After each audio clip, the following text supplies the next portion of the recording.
All right, so take note, Professor.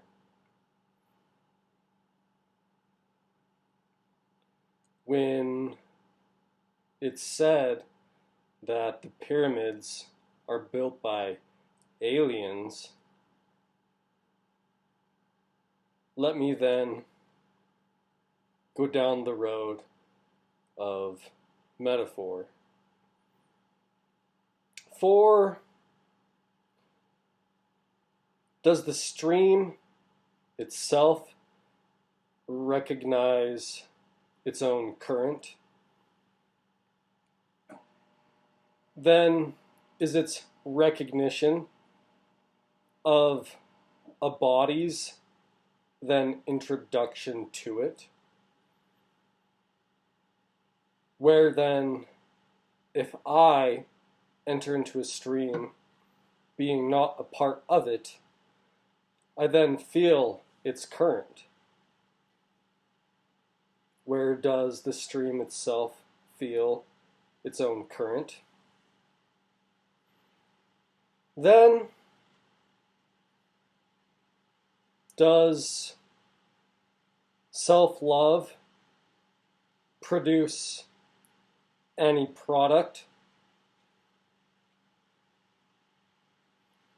What is the product of love when it is not just for the self? Then, who actually is the one in charge? The baby or the parents?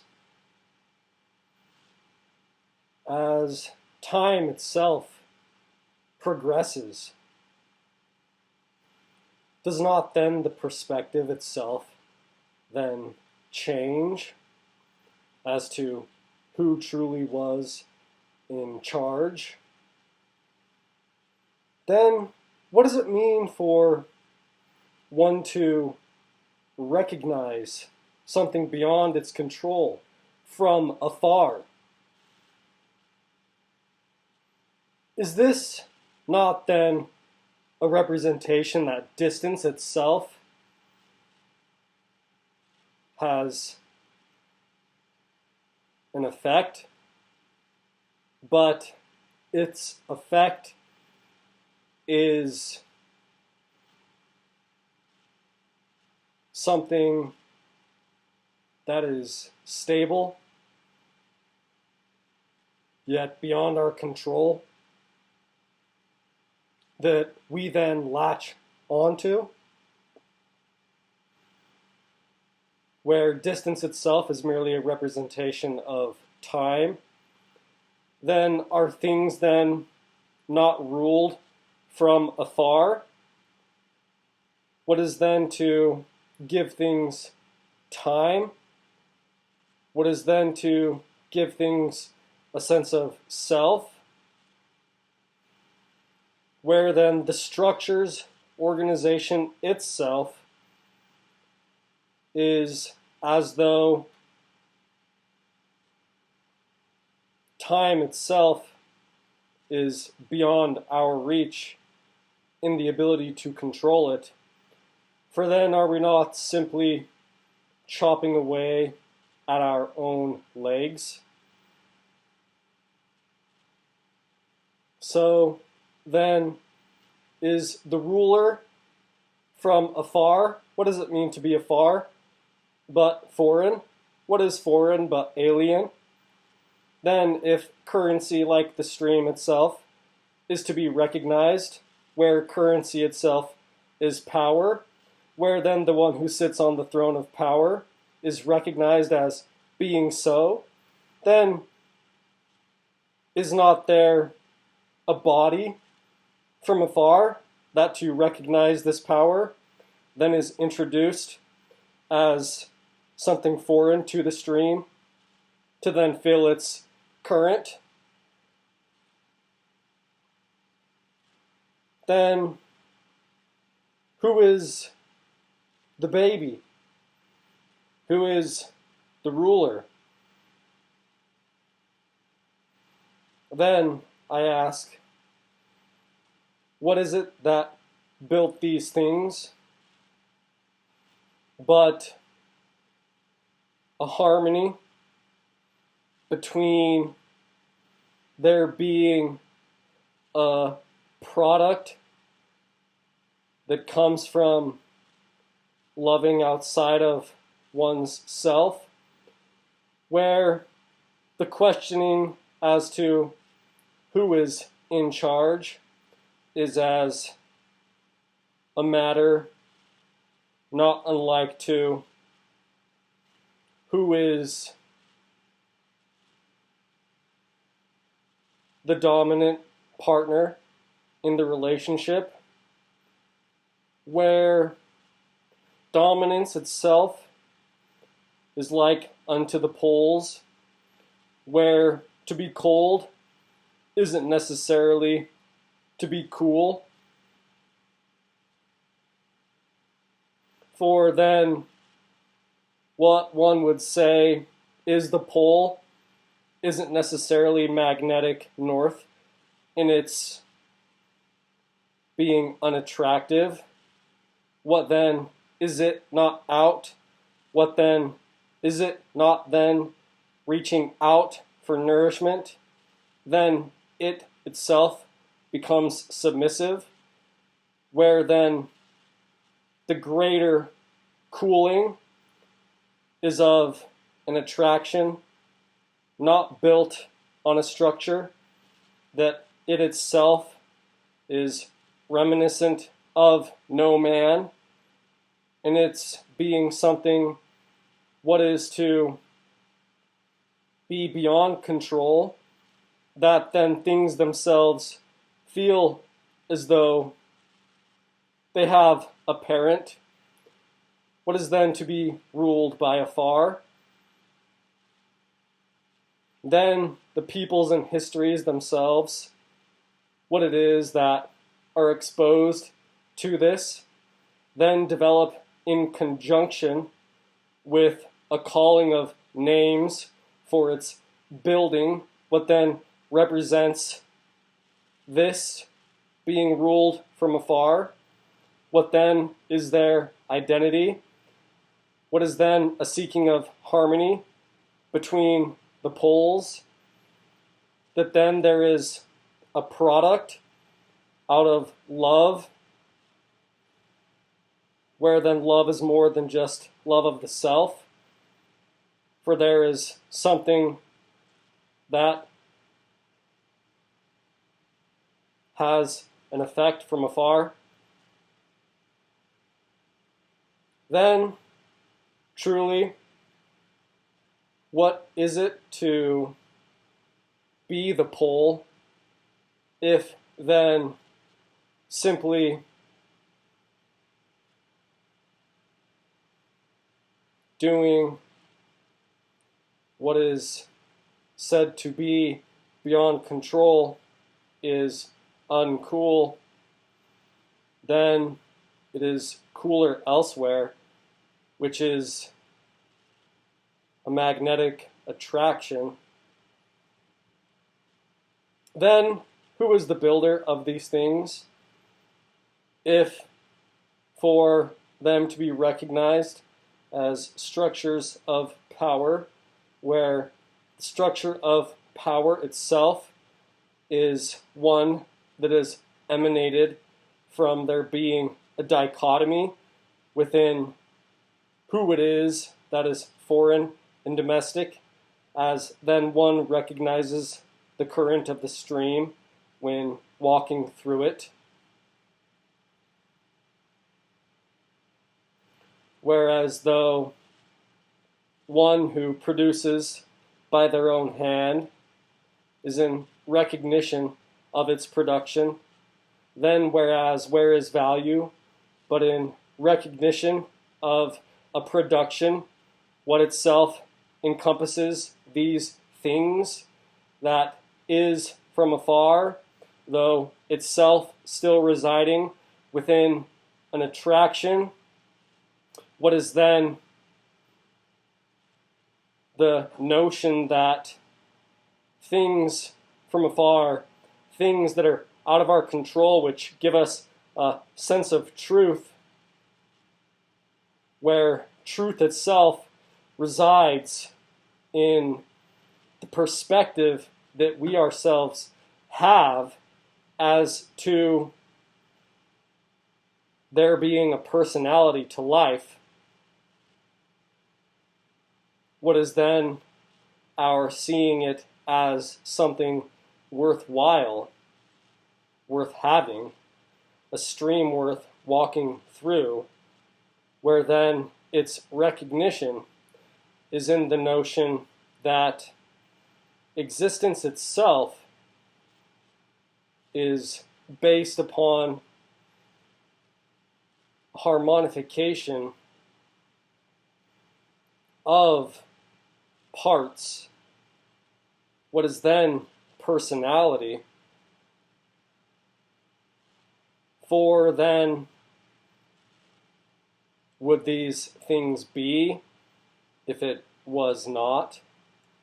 Then, in the parts themselves that seem to be out of control, is then a humanization of them, then giving recognition that the parts themselves as a whole are a greater part of this personality.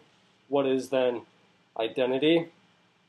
Though to have the sense of then these things having an amount of current is then the notion that as we walk through this stream, we ourselves are out of control. Then what is it to be Egyptian, but to be a hidden egg? Then, as though the builders of the pyramids themselves represent a systematic diagram and dialogue that is in refutation of there being a builder. Whereas then this itself is in conjunction to the notion that as this power from afar is in effect that it itself has no personality or identity. What is then the recognition of truth that is beyond our own ability to affect. Whereas though if we ourselves are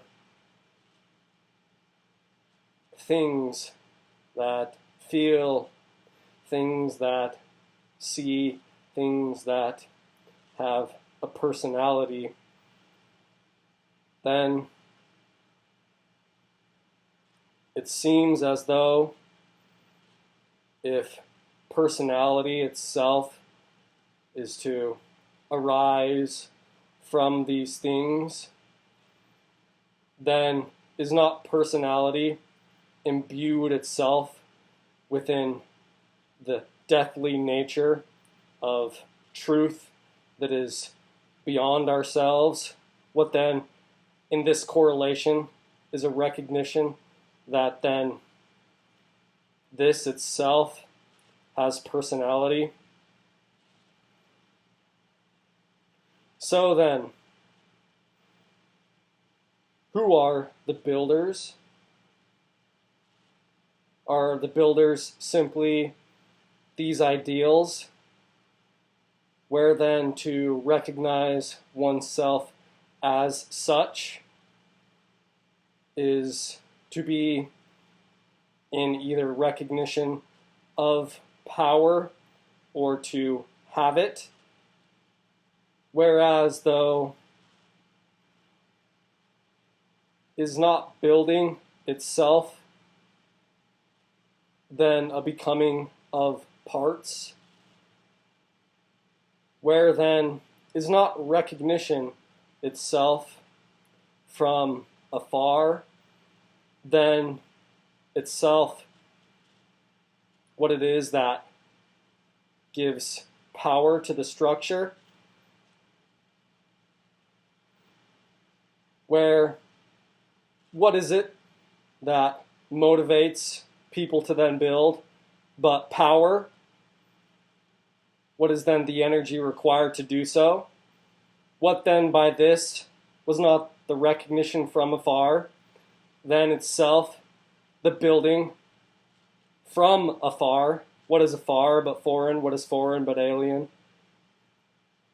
Then itself in discussion about itself being a part, as much as it is not a part, that then there is truth, but then there is truth and beauty. What is then the soul's searching to find more than self-love?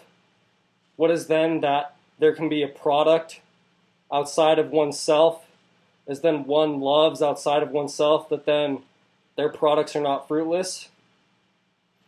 Where to look at these things in this way is to then look at death as literal and not as metaphoric.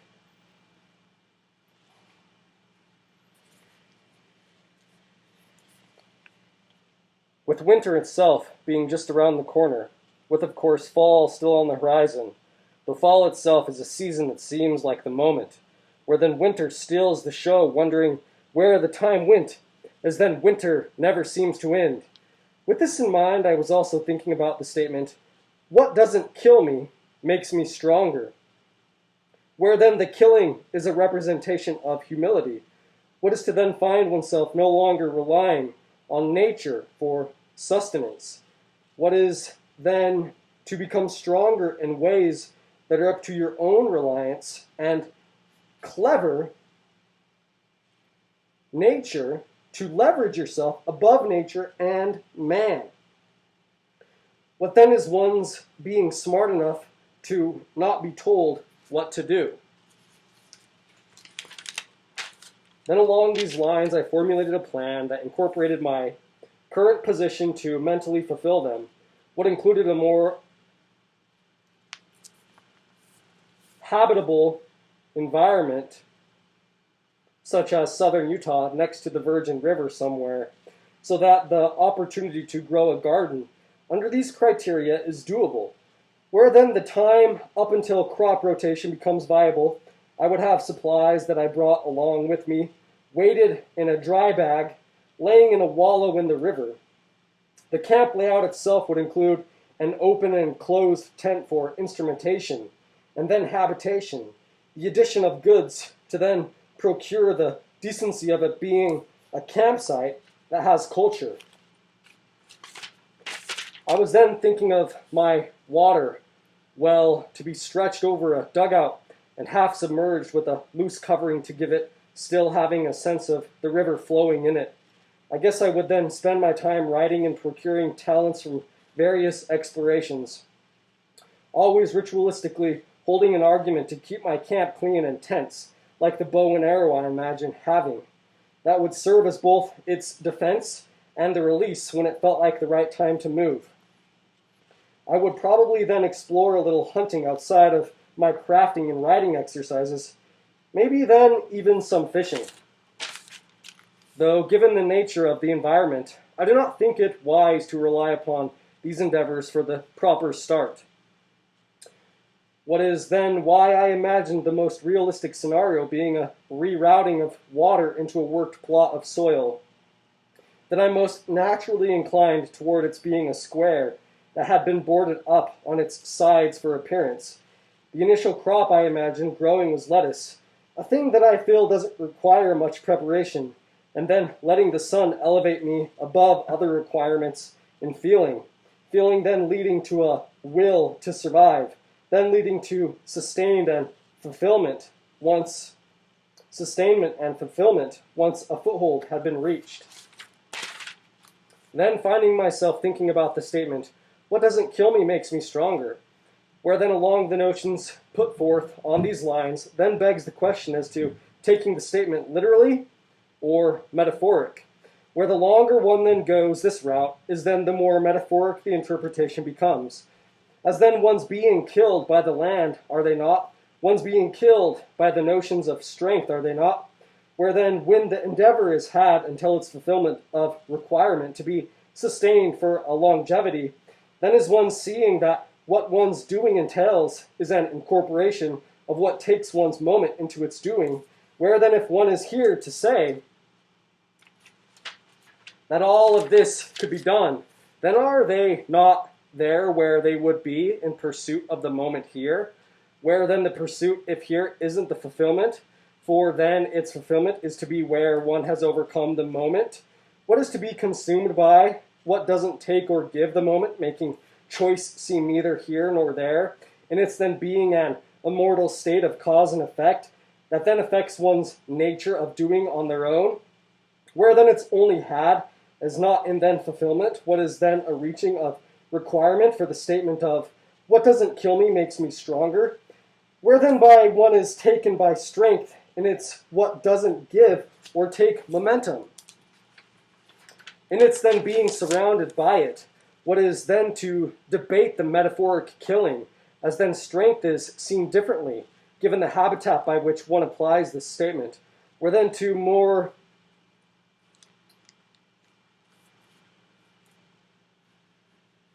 metaphorically represent this notion, where then to move according to each habitat's requirement, being reacted,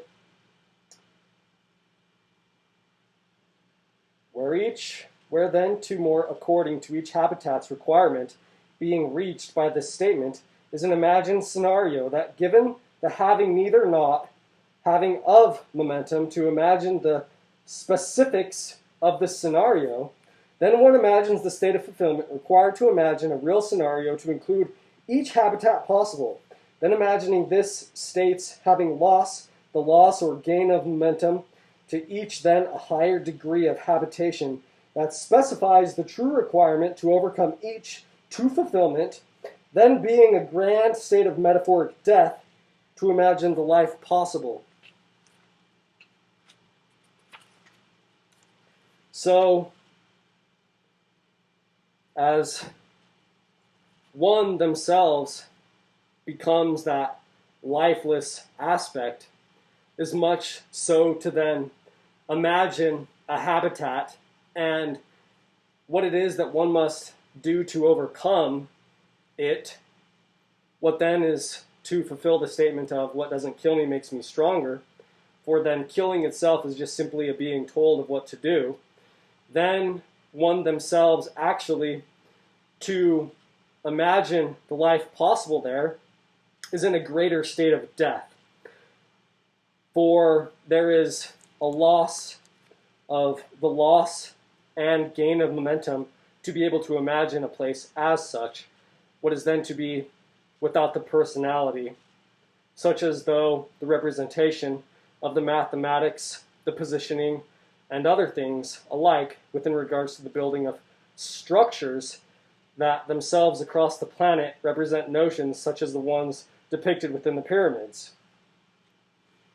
Where to then imagine oneself as to fulfill this on a greater degree, as to then, as soon as one reaches fulfillment by overcoming requirement, what is then habitation within an environment, then one imagines the state that one is in to imagine multiple habitats and the overcoming of this in each of them, to even imagine that one could even have life as possible in any of them, to then imagine itself as a great and grand representation of death, which is lifelessness from afar, which is truth beyond personality or control.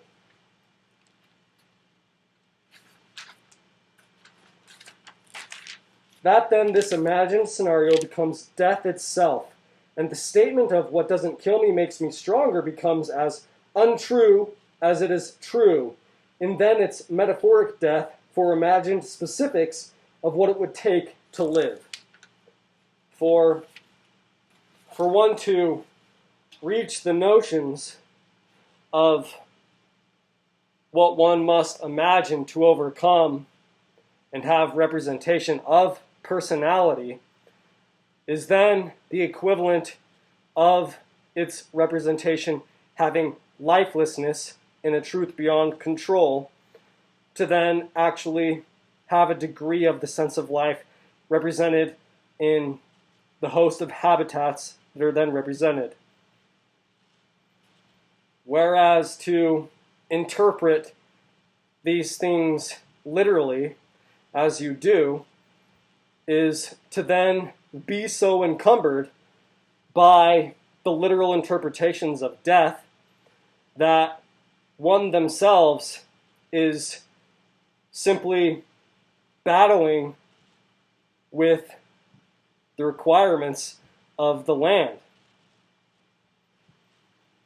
Whereas then to reach the state of having overcome the requirements is to then see death as metaphoric, in reaching the place where then one is able to imagine